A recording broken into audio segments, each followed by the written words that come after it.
تعریف اور ایک ایک حمد و ثنا اللہ کے لائق اور اللہ تعالیٰ کے لیے ہم پیش کرتے ہیں، تو وہ تمام تعریفیں جب اللہ کی ہو گئی، اللہ کی قربت بندے کو ایک ثلث نصیب ہوتی ہے۔ جب بندہ اللہ کے رحمت پر یقین کرتا ہے، الرحمن الرحیم کہتا ہے، یا اللہ آپ تمام عالموں کے رب ضرور ہیں، لیکن آپ کے ربوبیت کی ترتیب الگ ہے۔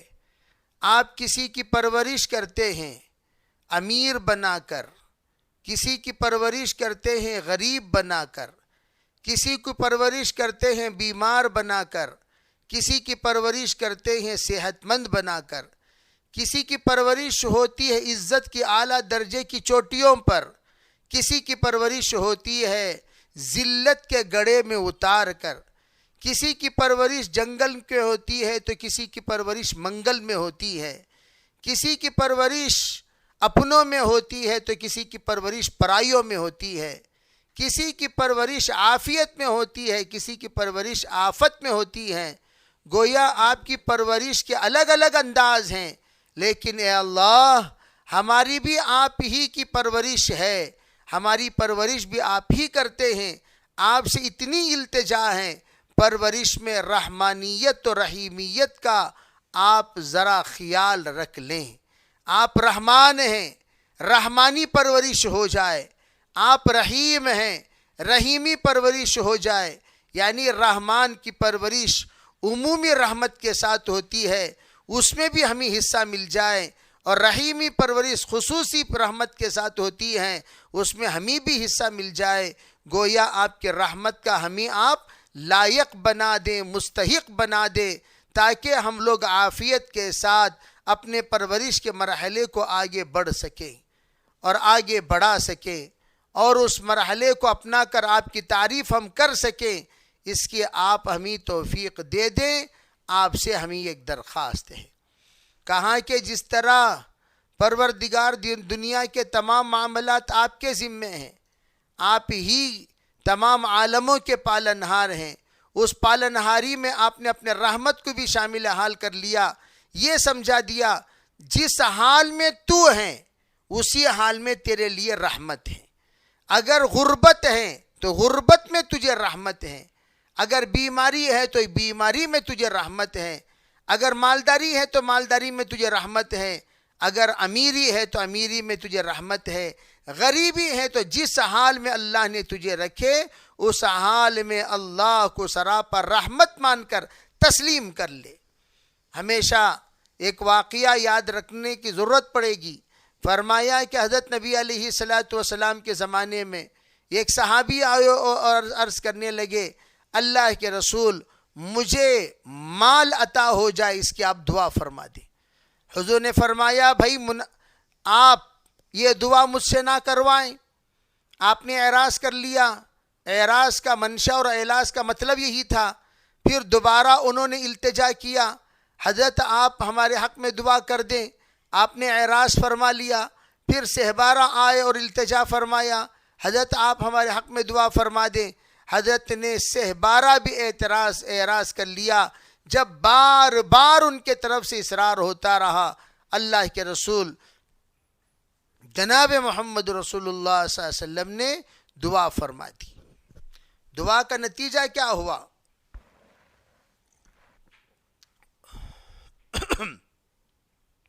دعا کا نتیجہ کیا ہوا؟ دعا کا نتیجہ یہ ہوا، مال بڑھتا گیا، بکریاں جو بقدر ضرورت تھیں اب ان کی بکریوں کی تعداد بڑھتی گئی، محلے سے وہ ذرا کنارے پر جانے لگے، کنارے پہ جانے کے بعد اور بکریاں بڑھنے لگی، کنارے پر سے اور کنارے کش ہوتے چلے گئے، یہاں تک کہ 5 وقت کی نماز میں حاضری دینے والی شخصیت، حضور کے مذاکرے میں حاضر رہنے والی شخصیت، تمام طرح کی نصیحتوں میں حاضر رہنے والی شخصیت، نصیحتیں میں مجلس میں شریک ہونا پہلے ختم ہوا، بعض میں تکبیر اولا ان سے چھوٹنے لگی، بعد میں دور چلتے چلتے ایک نماز ان سے فوت ہونے لگی، پھر ذرا جاتے جاتے 2 نمازیں وہ اپنے یہاں پڑھنے لگے، 3 نمازوں میں حاضری دیا کرتے تھے، پھر چلتے چلتے حالت ایسی پیش آئی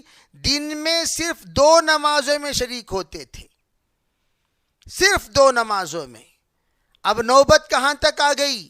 پھر ایک نماز میں شرکت کی نوبت آئی، پھر نوبت یہاں تک آئی جمعہ صرف ان کی حاضری ہوتی تھی، بقیہ 5 وقت کی نمازیں وہ اپنے ریوڑ میں پڑھتے تھے، جہاں پر ان کا مال ہوتا تھا، جہاں پر ان کی بکریاں ہوتی تھیں، جہاں پر وہ اپنی مصروفیت بنا لیے تھے، وہیں ان کا رہنا ہو گیا، جس کا نتیجہ کیا ہوا؟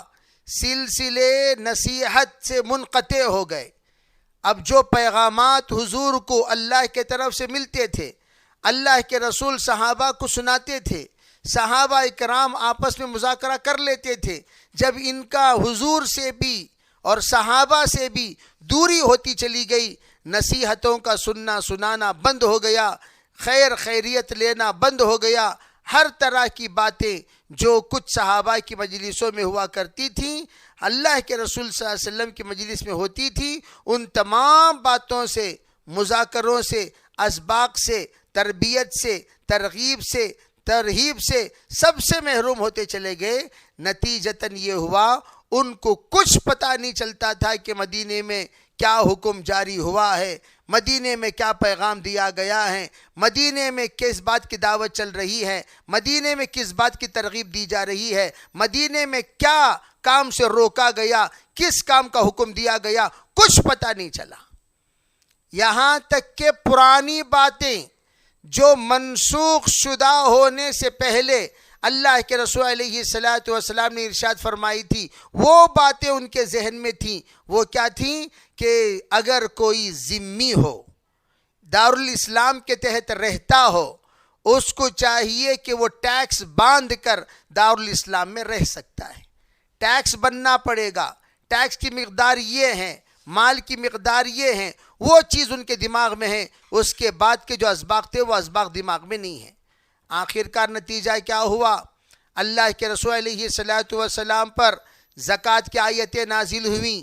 زکوٰۃ کی آیتیں جب نازل ہوئیں، ایک طرف لوگ مذاق کرنے والے مذاق کرنے لگے زکوٰۃ کی، کہنے لگے دیکھو بھائی، اب تک تو ہم لوگوں نے سنا نعوذ باللہ نبی علیہ السلام غریب ہو چکے ہیں، فقیر ہو چکے ہیں، صحابہ بھی غریب ہو چکے ہیں، فقیر ہو چکے ہیں، اب ایسا معلوم ہو رہا ہے کہ ان کا رب بھی فقیر ہو چکا ہے، غریب ہو چکا ہے، اسی لیے اس نے زکوٰۃ کا حکم دیا ہے، اس لیے اس نے زکوٰۃ وصول کرنے کو کہا ہے، اس لیے اس نے تمام امیروں سے لو تؤخذ من اغنیائہم وترد الی فقرائہم، اس کا حکم نازل ہوا ہے۔ یہ کہہ کر ایک اعتبار سے استہزاء ہونے لگا۔ عجیب بات، جس وقت استہزاء ہونے لگا لوگوں میں ایک عجیب کوہرام مچ گیا۔ اب ہوا حضرت صدیق اکبر کا وہاں سے گزر ہو رہا ہے، گزر ہوتے ہوتے صدیق اکبر نے سنا کہ لوگ کہہ رہے ہیں ان اللہ فقیر، اللہ فقیر ہو چکا ہے، ونحن اغنیاء، ہم مالدار ہیں، اللہ مالداروں سے دینے کو کہہ رہا ہے، اللہ مالداروں سے مانگ رہا ہے، ذرا مجھے کچھ دے دو، ذرا زکوٰۃ دے دو، صدقہ دے دو، فطرہ دے دو۔ اللہ حکم دے رہا ہے من ذا الذی یقرض اللہ قرضا حسنا، تم میں کون ہے جو قرض دے؟ اللہ کا یہ کہنے کا منشا کیا تھا؟ تم جو کچھ دے رہے ہو اللہ کے راستے میں یہ قرض ہے، اور قرض کا واپس لوٹانا فرض ہے، ہم اس کو حشر کے میدان میں لوٹا دیا کریں گے۔ یہ بات یہاں تک ہوئی تھی، لیکن ان لوگوں نے کیا کیا کہ اللہ جل جلالہ امن والہ فقیر ہو چکا ہے، ہم سے مانگ رہا ہے۔ صدیق اکبر کا گزر ہو رہا تھا، اللہ کے فقیر ہونے کی بات کان میں پڑی، ذرا مجمع کے پاس قریب ہوئے، پوچھا ارے بھائی تم لوگوں نے کچھ کہا؟ کیا کہا؟ ذرا لوٹانا، دہرانا۔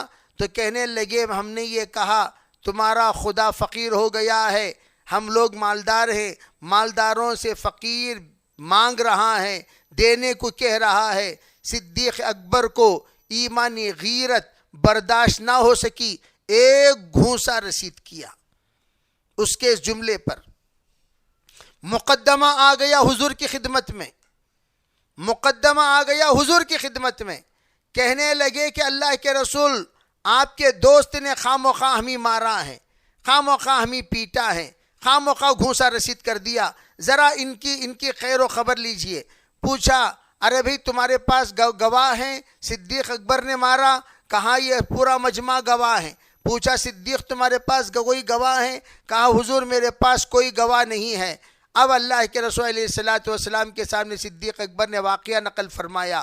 پھر حضور نے پوچھا بتاؤ صدیق کوئی گواہ ہے؟ کہا کوئی گواہ نہیں ہے۔ اللہ کے رسول نے ظاہری اعتبار سے عدم گواہ پر، گواہ نہ ہونے پر یہ فیصلہ کر دیا، چلو بھائی جیسا صدیق نے تمہیں مارا ہے ویسے تم بھی ان کو مار دو۔ اب جو ہی فیصلہ کیا، اتنا خوش ہو گئے منافقین جس کی حد نہیں، کفار اس کی حد نہیں۔ اب وہ لوگ مٹھی اچھی طرح مضبوط کرتے ہوئے بیٹھے ہوئے ہیں اور خوشی کی لہر دوڑ رہی ہے، ہنگامہ ہو رہا ہے۔ یہاں صحابہ اکرام میں عجیب فکر پیدا ہو گئی، عجیب ماحول بن گیا۔ ارے بھئی صدیق اکبر کو مار کھلایا جا رہا ہے،